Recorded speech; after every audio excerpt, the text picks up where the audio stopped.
மதியானம் ஆனாலே போதும் லஞ்ச் சாப்பிடவே பிடிக்க மாட்டேங்குது. ஏதாவது சில்லுன்னு குடிக்கவோ சாப்பிட தான் பிடிக்குது. காலையிலே நீங்கள் இதை செஞ்சு ஃப்ரிட்ஜில் வச்சுட்டிங்கன்னா ஆஃப்டர்நூன் சில்லுன்னு சாப்பிடலாம்.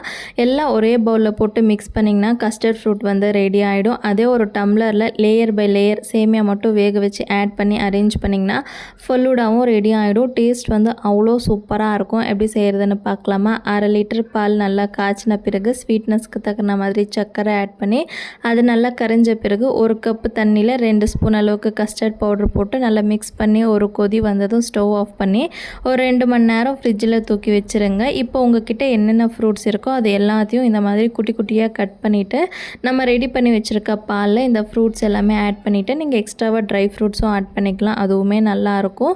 நான் இங்கே 2 ஸ்பூன் அளவுக்கு ஊற வச்ச பாதாம் பிசன், அதுக்கப்புறமா கொஞ்சமாக சப்ஜா சீட்ஸ் இதெல்லாமே ஆட் பண்ணி மிக்ஸ் பண்ணிட்டோன்னா டேஸ்டியான கஸ்டர்ட் ஃப்ரூட் வந்து ரெடி ஆகிடும். ஆஃப்டர்நூன் சாப்பிட்டுட்டு இருந்தால் அப்படியே ஜில்லுன்னு உள்ளே இறங்கும்போது அவ்வளோ சூப்பராக இருக்கும். ட்ரை பண்ணி பாருங்கள். பாய்.